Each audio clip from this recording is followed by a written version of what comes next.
আবারও স্বাগত ২১শে বিজনেসে।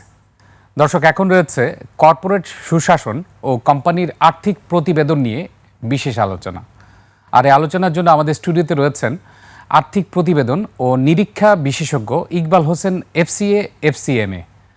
দর্শক, ২১শে বিজনেসের অংশটি দেখছেন আলোক হেলথ কেয়ার অ্যান্ড হাসপাতালের সৌজন্যে, powered by national agri care group. আপনাকে স্বাগত ২১শে বিজনেসে। ইকবাল ভাই, প্রথমে আপনার কাছে আমি যে বিষয়টি জানতে যাচ্ছি, আমাদের ফাইন্যান্সিয়াল স্টেটমেন্ট দুই ধরনের আছে, অডিটেড, আনঅডিটেড। আমি আনঅডিটেড কথা পরে আসি, অডিটেড স্টেটমেন্টের কথা বলি। অডিটেড স্টেটমেন্ট দিয়ে ওইটা নিরীক্ষা করে বাংলাদেশ ব্যাংক ওইটা ক্লোজ করার পর ব্যাংক ডিভিডেন্ড ঘোষণা করে, তারপর ওই প্রসেস অনুযায়ী ব্যাংক তার ডিভিডেন্ড ঘোষণার পরে সবাইকে প্রফিট দিয়ে থাকে। কিন্তু আমি ব্যাংকের প্রসঙ্গে আসছি না, আমি আসছি বিনিয়োগকারীদের প্রসঙ্গে। এই আর্থিক প্রতিবেদন এর স্বচ্ছতা নিয়ে জনমনে প্রশ্ন রয়েছে, কারণ ইপিএস, এনএভি অথবা যে কোনো ইন্ডিকেটর আমরা বলি, এই ইন্ডিকেটরগুলো কতটুকু অথেন্টিক বাংলাদেশের পরিপ্রেক্ষিতে, এটা যদি আপনি আমাদেরকে বলতেন। ধন্যবাদ। দেখেন, আপনি যেটা বললেন যে আমাদের গত কয়েক বছরে আমরা দেখেছি পুঁজিবাজারে অসংখ্য কোম্পানি তালিকাভুক্ত হয়ে আসছে। তো পরবর্তীতে দেখা গেল যে ইনিশিয়ালি তালিকাভুক্তির সময় যে ফাইন্যান্সিয়ালস দেখে আমরা এটাকে তালিকাভুক্তি করলাম, পরবর্তীতে দেখা যাচ্ছে সেখান থেকে সে আসলে প্রফিট করতে পারছে না, তারপরে ফার্দার লস হচ্ছে। দেখেন, একটা বিষয় হলো অডিটররা যখন অডিট করেন, মানে নিরীক্ষা যখন করেন, তখন ওই নিরীক্ষার কিছু আন্তর্জাতিক স্বীকৃত পদ্ধতি আছে, আমরা বলি ইন্টারন্যাশনাল স্ট্যান্ডার্ডস অন অডিটিং। তো ইন্টারন্যাশনাল স্ট্যান্ডার্ডস অন অডিটিং অনুযায়ী আমাদের যে স্ট্যাটিউটরি অডিটগুলো হয়, ওখানে আমরা কয়েকটা বিষয় আমরা খুব ইম্পর্টেন্টলি ফলো করি। একটা হচ্ছে আমরা স্যাম্পলিং করি। স্যাম্পলিং মানে হলো আমরা এটাকে র্যান্ডম স্যাম্পলিং বলি, রাইট? র্যান্ডম স্যাম্পলিং কি, যে আমরা দৈব চয়ন ভিত্তিতে আমাদের ফাইন্যান্সিয়াল স্টেটমেন্টের কিছু কি ফিগার্স আমরা আইডেন্টিফাই করার চেষ্টা করি। তো তার উপর বেসিস করে আমরা এটাকে রিভিউ করি, দেন অ্যাকর্ডিংলি ফাইন্যান্সিয়ালসকে আমরা কারেক্ট বলার চেষ্টা করি। আমরা কিন্তু ট্রু অ্যান্ড কারেক্ট বলি।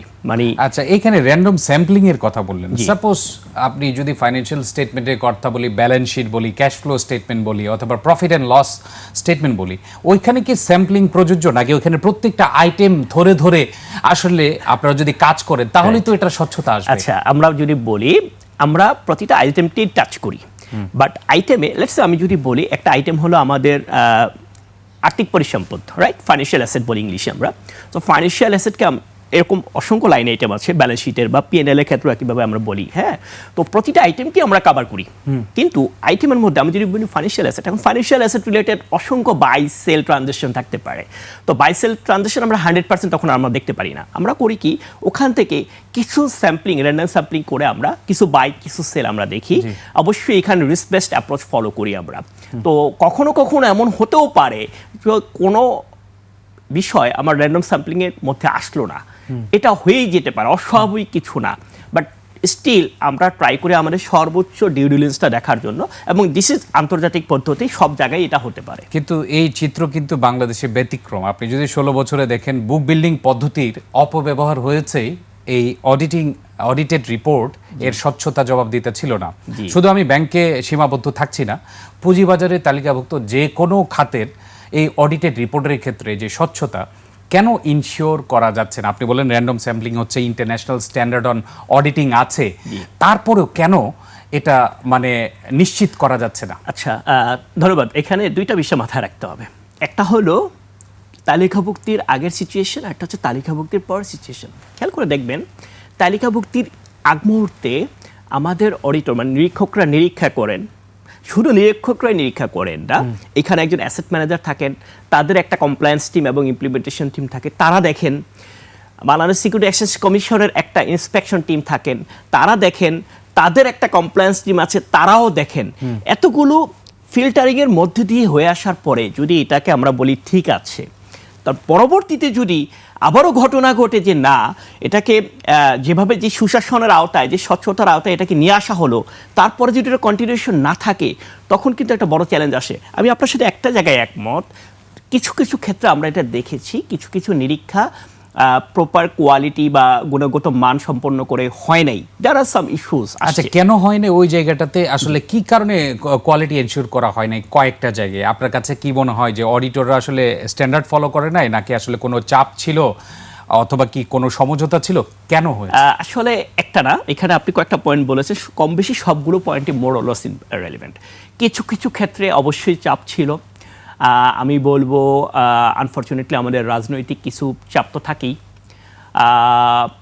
কিছু লোকের এখানে ইনভলভমেন্টের বিষয় ছিল, আর্থিক যে ফাইন্যান্সিয়াল ইন্টারেস্ট আমরা বলি, কিছু ফাইন্যান্সিয়াল ইন্টারেস্টের বিষয় আমরা দেখেছি, আমরা জেনেছি।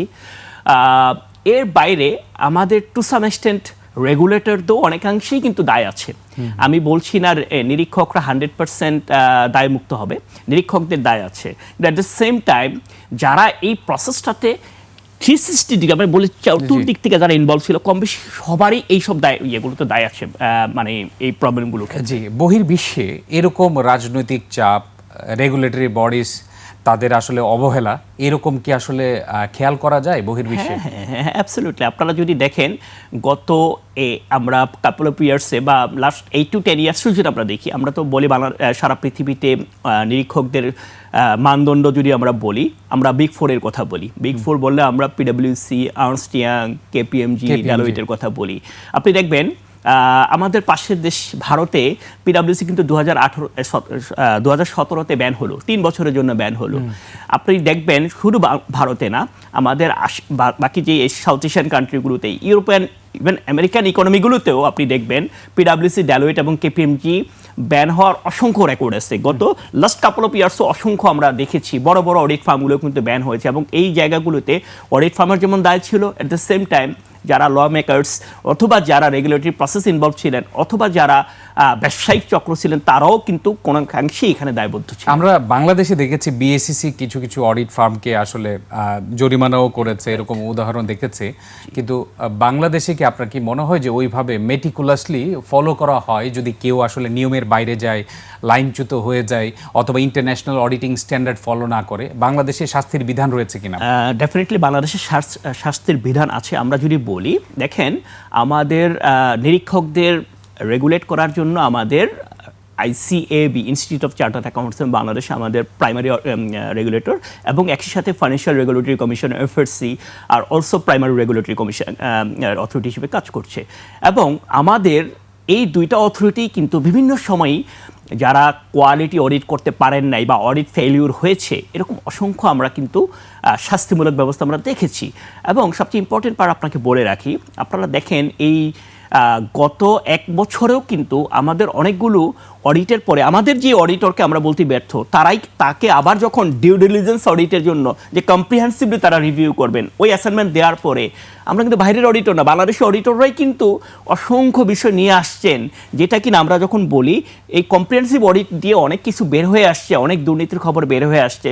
তো একই অডিটর যেটা করতে পারেন, তাহলে আমরা সবসময় তাদেরকে দায়বদ্ধ করছি, কতটুকু আসলে তারা দায়বদ্ধ ছিলেন। কিন্তু গত 1 বছর যদি ভালোভাবে কাজ করে থাকে, গত 16 বছরে তো যা ক্ষতি হওয়ার হয়ে গেছে, কিছুটা চোর পালালে বুদ্ধি বাড়ে, এরকম হয়ে গেল না?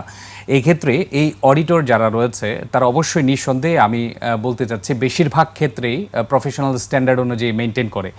তাদের কাজগুলো ওভারসি করার জন্য রেগুলেটরি বডি ছাড়া কোনো থার্ড পার্টি ইভালুয়েশন করা হয় কিনা?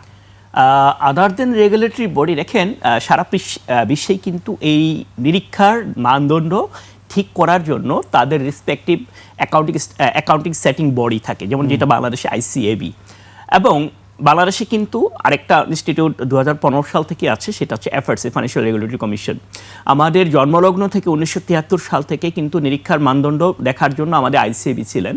কিন্তু আমরা দেখেছি বাংলাদেশে বিভিন্ন সময়ে আর্থিক কিছু কেলেঙ্কারি আসছে, এবং এটার ফলস্বরূপ কিন্তু টু সাম এক্সটেন্ট আইসিএবির সাথে রেগুলেটরি অথরিটি থেকে ফার্দার এনফোর্স করার জন্য আমাদের অর্থ মন্ত্রণালয়ের আন্ডারে ফাইন্যান্সিয়াল রেগুলেটরি কমিশনকে কিন্তু অনবোর্ড করা হয়েছে, এবং দেয়ার মনিটরিং যে, এবং তাদের মতো করে তারা কিন্তু ইন্ডিপেন্ডেন্টলি মনিটর করছে। লেটস সে আমি অ্যাজ এ আইসিএবি একজন চার্টার্ড অ্যাকাউন্টেন্ট মেম্বার হিসাবে আমি আইসিএবির কাছে দায়বদ্ধ। এখন কিন্তু গভর্নমেন্টের রেগুলেটরি অথরিটি থেকেও এফআরসি আমাকে দায়বদ্ধ করছে, আমি কিন্তু সেখানেও এনলিস্টেড। তো আমি যদি কোনো মিসডুইংস, রং ডুইংস কিছু করি, এফআরসি আমাকে পানিশমেন্ট দিচ্ছে। আমরা দেখেছি গত 1 বছরে কিন্তু এফআরসি অনেকগুলো পানিশমেন্ট দিয়েছে অডিটরকে। জি, আমরা দেখেছি গত এক বছরে এফআরসি খুব ভালো ভূমিকা পালন করছে, কিন্তু সময়ের সাথে সাথে যদি ভূমিকাটা পালন করা যায়, আমি এখন বলতে চাচ্ছি আগামী ভবিষ্যতে আপনি যেটি বলছিলেন একটু আগে, অনেক সময় রাজনৈতিক চাপ থাকে, তারপর রেগুলেটরি বডিজ তাদের দায়িত্ব পালন করতে পারে না। আগামীতে এই বিষয়টি এনশিওর হবে কিভাবে যে কোনো ধরনের রাজনৈতিক চাপ থাকবে না, যারা অডিটর রয়েছে তারা তাদের দায়িত্ব কোনো ঝামেলা ছাড়াই পালন করতে পারবে? এই জন্য এনশিওর করার জন্য কোনো কিছু করা হয়েছে কি বর্তমানে? ডেফিনেটলি খুব খুব ট্রিকি কথা।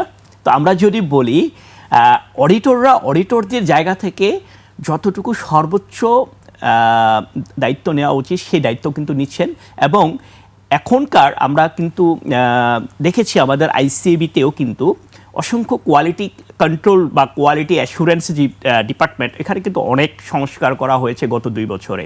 এবং একই সাথে আমাদের যে মনিটরিং যে প্রসেসটা, সেই প্রসেসটা কিন্তু উইদিন আইসিএবিতেও অনেক কিছু চেঞ্জ আসছে।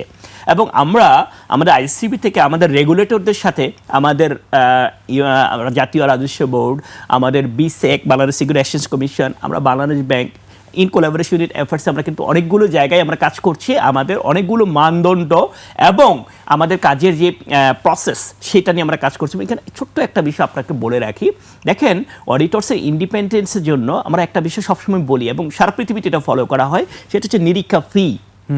যেমন দেখেন বাংলাদেশে আমরা বলি যে ব্যাংক সিস্টেমে আমাদের অনেক কলাপস দেখেছি আমরা মানি মার্কেটে, বাট ব্যাংক সিস্টেমের একটা বড় পয়েন্ট কিন্তু সবসময় ছিল ব্যাংকের নিরীক্ষার ক্ষেত্রে নিরীক্ষা ফিটা কতটুকু যুক্তিসঙ্গত। যে আমরা একটা 50,000 কোটির একটা ব্যালেন্স শিট আমরা সাইন করছি, বাট অডিট ফি হলো কত টাকা, 5 থেকে 10 লাখ টাকা। সো একটা 50,000 কোটি টাকা ব্যালেন্স শিট সাইন করব, ওটার জন্য আমার যে বলা হচ্ছে আমাকে 20,000 ম্যান আওয়ার ওখানে ডিপ্লয় করতে হবে। তো ওটার আমি যদি কস্টিং ধরি, কস্টিংয়ে গিয়ে দেখা যাবে এটা 15, 20, 25, 30 লাখ টাকা পর্যন্ত হবে। যেই কারণে FRC in collaboration with Bangladesh bank আমাদের এই ইমিডিয়েটলি গত এই জানুয়ারি ফেব্রুয়ারিতে কিন্তু আমাদের পুরো এন্টায়ার ব্যাংক অডিট ফি রেগুলেশনটাকে নতুন করে ঠিক করবে, ফি রিভাইজ করবে। ফি স্কেডিউলটা হয়ে গেছে অলরেডি, ওটা কাজ চলছে এবং এটা আমরা বিস্তারিত আলোচনা করব যে এই ফিও একটা কারণ ছিল কিনা, এর আগে যে আসলে আমরা অস্বচ্ছতা দেখেছি। আপনি আমাদের সাথেই থাকুন। Thank you. দর্শক, এ পর্যায়ে নিচ্ছে একটা বিরতি, ফিরছে একটু পরে, ততক্ষণ আমাদের সঙ্গেই থাকুন। আবারও স্বাগত 21 বিজনেস। দর্শক, বিরতির আগে কর্পোরেট সুশাসন ও কোম্পানির আর্থিক প্রতিবেদন নিয়ে কথা বলছিলাম আর্থিক প্রতিবেদন ও নিরীক্ষা বিশেষজ্ঞ ইকবাল হোসেন এফসিএ এফসিএম এর সঙ্গে। প্রিয় দর্শক, 21 বিজনেসের অংশটি দেখছেন আলোক হেলথ কেয়ার এন্ড হাসপাতালের সৌজন্যে, powered by national agri care group. আমরা আবারও ফিরছি আলোচনায়।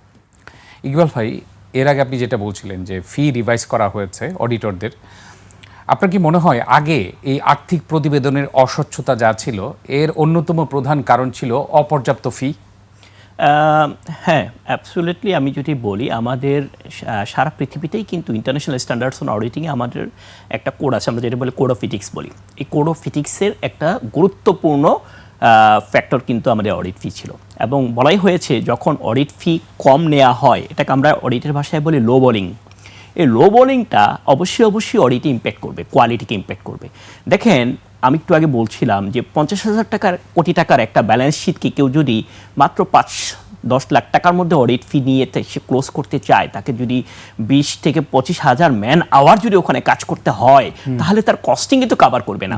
তাহলে সে সেক্ষেত্রে কোয়ালিটি কম্প্রোমাইজ করা ছাড়া অন্য কোনো অপশন নেই।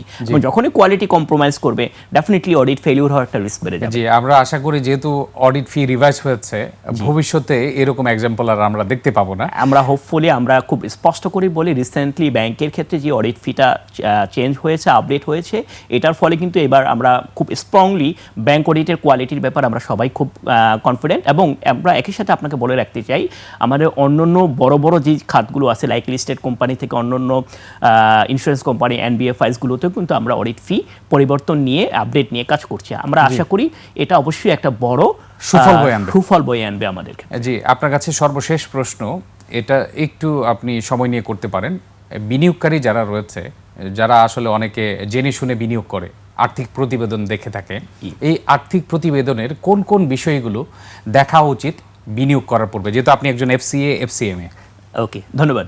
সো খুবই সুন্দর কোশ্চেন। আমাদের বাংলাদেশে আমরা যেটা দেখি, আমরা যারা সাধারণ বিনিয়োগকারী, আমরা অনেক সময়ই যেটা করি, দেখা যায় যে আমরা আসলে প্রপার ফাইন্যান্সিয়ালসটাকে আমরা না দেখে আমরা একটা ইনভেস্টমেন্ট ডিসিশন করে ফেলি। এটা একটা বড় প্রবলেম। বাংলাদেশের আর্থিক মার্কেটে সংকটের একটা বড় রিজনই হলো আমরা গুজবে কান দেই, বা আমাদের পরিচিত বা অপরিচিত সোর্স থেকে আমরা মার্কেটের খবর নিয়ে তারপর আমরা ইনভেস্টমেন্ট করি। এবং এইসব কারণে আমরা দেখি অনেক সময় অনেক ভালো কোম্পানির শেয়ারের দাম যেভাবে বাড়া উচিত সেভাবে ভালো কোম্পানির শেয়ারের দাম বাড়ে না, খারাপ কোম্পানির শেয়ারের দাম বাড়ে এবং পরবর্তীতে কিন্তু সেটা কলাপস করে, এবং এটার জন্য আমাদের সাধারণ বিনিয়োগকারী অনেক টাকা লস করেন। তো আমরা মনে করি এই মার্কেটেও কিন্তু অনেকে ফাইন্যান্সিয়াল অ্যানালাইসিস করেও কিন্তু লাভ নিয়ে বেরিয়ে আসতেছেন। এই খারাপ মার্কেটে কিন্তু অনেকে ভালো করছে। কোথায় দেখা উচিত এই জায়গাটাই বিনিয়োগকারীর যেই জায়গাগুলোতে দেখা উচিত, অবশ্যই কয়েকটা খুব ইম্পর্টেন্ট ফাইন্যান্সিয়াল ফ্যাক্ট বা আমরা বলি কেপিআইস, এগুলো দেখা খুবই জরুরি। অবশ্যই সর্বাগ্রে যেটা আসবে, একটা কোম্পানি রেভিনিউ গ্রোথ ঠিক মতো হচ্ছে কিনা, নাম্বার 1 রেভিনিউ গ্রোথ। নাম্বার 2 আমরা বলি গ্রস মার্জিন, আমরা বলি বাংলায় বলি গ্রস প্রফিট, যে সে রেভিনিউ করছে বাট তার গ্রস প্রফিট সেই হারে বাড়ছে পয়েন্টগুলো বললেই হবে। জি, আর হলো সবচেয়ে ইম্পর্টেন্ট পার্ট হলো আমরা যেটা কনসিডার করি না, সেটা হলো অপারেটিং ক্যাশ ফ্লো পার শেয়ার।